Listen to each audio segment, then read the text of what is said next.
Hi, and welcome back to Brass. We have an upcoming session in our 2018 class series on due diligence and selling your business.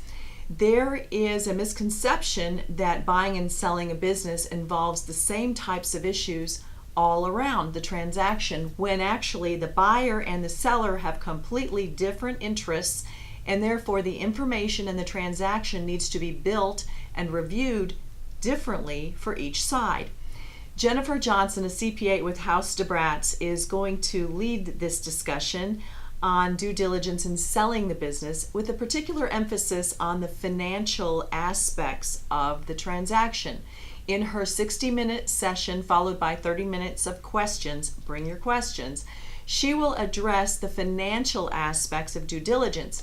Due diligence normally is considered by most people as the process between the time that a deal is struck and when it's documented, and then through to closing and wrapping up the various details and making sure that the I's are dotted and the T's are crossed. However, there is a lot that you can do as the seller to do your own due diligence and prepare for your due diligence in the transaction process well before you even ever have a buyer. So if you are interested in ever selling your business, or you're planning on doing it fairly soon, this is a class that you should not miss.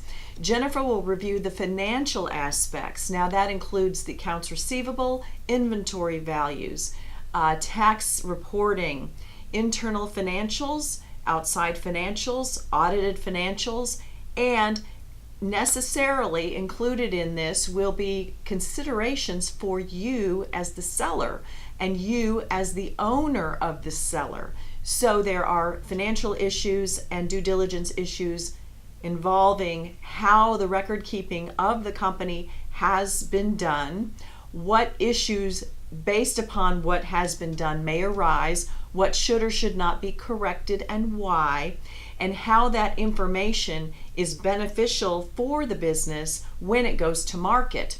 What issues the buyer might be identifying based upon your financials, and then overall planning on how the shareholders or the members or the partners or the sole proprietor should view these financials, and how that can impact how you want the transaction to be documented and play out. Remember, we have basis in company ownership, we have different moving pieces and parts, all of which ultimately impact your pocketbook. And so with this information from Jennifer, it is sure to make a difference in your current or future plans.